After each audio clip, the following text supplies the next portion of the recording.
Throughout the Second World War, there were many different execution methods which were carried out inside of the concentration camps and also within occupied lands. The Einsatzgruppe ruthlessly executed millions of people on the Eastern Front using gunshot, but within the camps there were different experimental execution methods deployed by the SS Guards. For example, inside of one camp, they created the death showers, where inmates were literally drowned inside of small cubicles, and they were also subjected to being sprayed with freezing cold water, which led to their hearts stopping. Also inside of Mauthausen, the SS Guards utilised execution methods using the environment around them, as there was a quarry where much of the slave labour was being performed. With this, inmates were literally thrown off the cliff into the quarry below. But as the Second World War turned against the Germans in 1944 and 1945, there were specific decisions made to ensure that not one prisoner fell into the hands of the Allies. Heinrich Himmler ordered this, and the head of the SS was adamant that the prisoners who faced a threat of liberation should be moved deeper into the heart of the German Reich. This led to many death marches, but this was a horrific occurrence that had been going on for centuries during different conflicts. Join us today as we look at the death marches, and as always, to support, click subscribe down below. The death march is where a number of prisoners or prisoners of war are forced to march towards a specific location or area from one place by those who are armed or guarding them.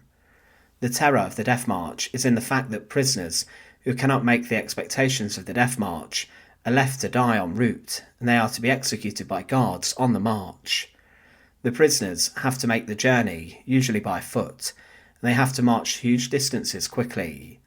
Within the Geneva Convention, it is said that prisoners of war must be moved from danger, though they must be moved to a less dangerous environment. But the death marches were also known for their barbarism because of the harshness of them, as prisoners suffered from a lack of food and dehydration. They were also beaten and battered, and sometimes tortured by those overseeing the march. Also, as mentioned, executions would be carried out if someone could not keep up, and they were often taken away from the march to be then ruthlessly shot, where their bodies were simply left. But of course, death marches are most commonly associated with the treatment of the prisoners inside of the concentration camps of the Second World War, or the treatment of prisoners of war within Japanese custody during the same conflict. But they had been used for centuries.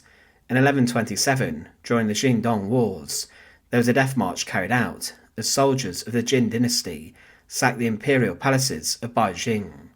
Following this, the soldiers captured Emperor Quinzong and some of his family. They also abducted the female servants and other members of the royal court, and in total 14,000 people were captured, and these were then forced to march to the Jin capital. This was exhausting, and many of the prisoners suffered from exhaustion and illness, and many never arrived at their final destination. It was also used against slaves who were captured in Africa. These slaves were then transported to different nations, and merchants forced them to march long distances, shackled to the person in front of them. They were given little food, and many of these slaves were killed by the conditions of the march. Famous explorer David Livingstone wrote when he witnessed one of the marches that, "We passed a slave woman shot or stabbed through the body and lying on the path. Witnesses said an Arab who passed early that morning had done it in anger at losing the price he had given for her, because she was unable to walk any longer." This sort of treatment was also used upon the Native Americans in the United States. Thousands of these people were forced to march to different lands and territory, and the marches gained names such as the Trail of Tears, and thousands of people died during the march. Some claimed that the Native Americans were rounded up like cattle before these marches, and they were then driven in the same way, and the executions of Indians who had not made the march was ordered if they had remained in certain regions. For example, during one march, out of 461 Native Americans who began it, only 277 completed it, with over 150 dying from the conditions. During the Armenian genocide, there was large forced marches.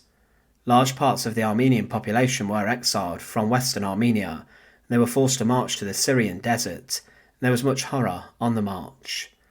There were 25 concentration camps established in the desert, which was their destination, but women were subjected to harrowing abuse on it, and there was a huge amount of slaughter.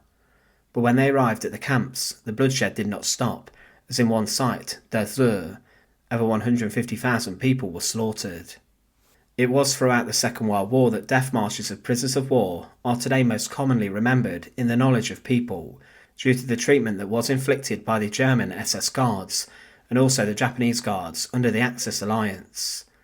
Death marches during the Second World War were carried out in the Pacific by the Japanese as they force marched hundreds of thousands of captured Allied prisoners of war to different areas. One of these, such as the Bataan Death March, saw 75,000 prisoners moved, and the actions of the guards were completely savage. One prisoner claimed that one of the POWs had a ring on, and the Japanese guard attempted to get the ring off. He couldn't get it off, and he then took a machete and cut the man's wrist off. When he did that, of course the man was bleeding profusely. I tried to help him, but when I looked back, I saw a Japanese guard sticking a bayonet through his stomach. The victims were given little food and water, and a lot died, and they were also subjected to horrific torture, such as sun torture, where they were forced to sit in blistering heat with no cover. Anyone who asked for water or help was then shot or stabbed to death. Prisoners on the Bataan Death March were also randomly executed. At the end of the war in the Pacific, there was also another forced march at the hands of the Japanese, known as the Sandakan Death March. On this, 2,434 Allied prisoners of war were killed, and it was claimed that only 6 Australians survived the death march as they managed to escape. The series of marches were brutal and barbaric and lasted many weeks across rough terrain, and prisoners who could not walk were either shot by the Japanese guards or they were left at the side of the road. There were a few war crimes trials later held to sentence those men who were responsible for these marches, but at the expense of a few Japanese soldiers, thousands of Allied prisoners and civilians were slaughtered. In Europe during the end of the war, the death marches of prisoners of war who had been held in the concentration camps had been ordered due to Heinrich Himmler, the head of the SS, issuing specific orders for prisoners not to fall into the hands of the Allies. They wanted to guard what was truly happening within the concentration camps. They ultimately did not want a single prisoner to tell of the horror. But this resulted in the forcible transfer of hundreds of thousands of people to different concentration camps and other sites of imprisonment. The evacuations of camps began in January 1945, and even the largest camp, Auschwitz, held death marches, with dozens of thousands of prisoners being sent.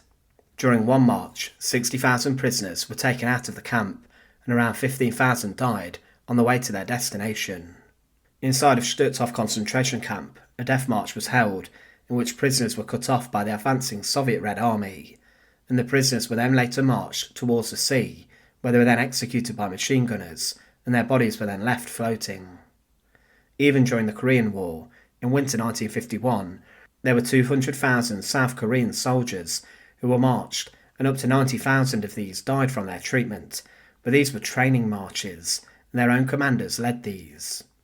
The death march was a horrific experience for prisoners to be subjected to, and for many, it signalled that their situation was very dire.